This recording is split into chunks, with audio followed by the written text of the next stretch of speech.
ఈ నెల 4న ముఖ్యమంత్రి రేవంత్ రెడ్డి అధ్యక్షతన తెలంగాణ కేబినెట్ సమావేశం జరగనుంది.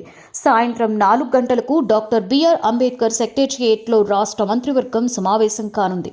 ఈ మేరకు రాష్ట్ర ప్రభుత్వ ప్రధాన కార్యదర్శి శాంతికుమారి అన్ని శాఖల ముఖ్య కార్యదర్శులకు సమాచారం అందించారు. అవసరమైన సమాచారం సిద్ధం చేయవలసిందిగా ఆదేశాలిచ్చారు. ఈ సమావేశంలో పలు కీలక అంశాలపై కేబినెట్ చర్చించి నిర్ణయాలు తీసుకోనుంది. తెలంగాణ ప్రభుత్వం రైతు భరోసా, పంట పెట్టుబడి సాయం అందిస్తామని ప్రకటించిన సంగతి తెలిసిందే.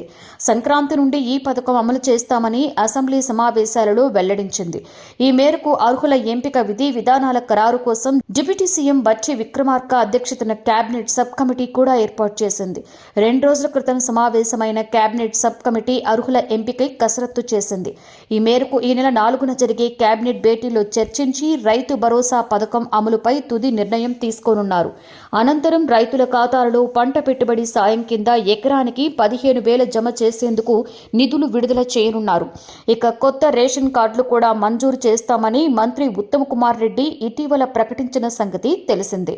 ప్రజాపాలన దరఖాస్తుల ద్వారా వచ్చిన అప్లికేషన్లు ఫిల్టర్ చేసి అర్హులైన వారికి కొత్తగా రేషన్ కార్డులు మంజూరు చేయనున్నట్లుగా వెల్లడించారు.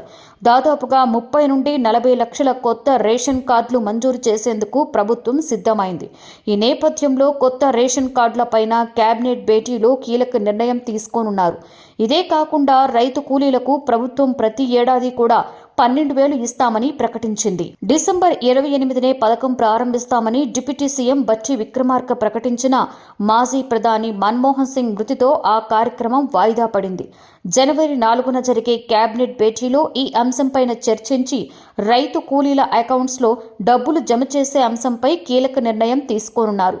ఇదే కాకుండా స్థానిక సంస్థల్లో బీసీ రిజర్వేషన్ల కోసం ప్రత్యేక కమిషన్ నివేదిక, పలు పురపాలక సంఘాలలో గ్రామాల విలీనం, ఎస్సీ వర్గీకరణ, నూతన టూరిజం పాలసీ, యాదగిరిగుట్ట ఆలయ బోర్డు, గ్రామ రెవెన్యూ వ్యవస్థ పునరుద్ధరణలో భాగంగా గ్రామస్థాయి అధికారుల నియామక ప్రక్రియ, అన్ని శాఖల్లో ఉన్న ఇతర పెండింగ్ అంశాలపై కేబినెట్ భేటీలో చర్చించే అవకాశం ఉంది. ప్రభాత సూర్యుడు జాతీయ తెలుగు దినపత్రిక. ప్రతి అక్షరం నిజం వైపు. నిజం దాగదు, వార్త ఆగదు.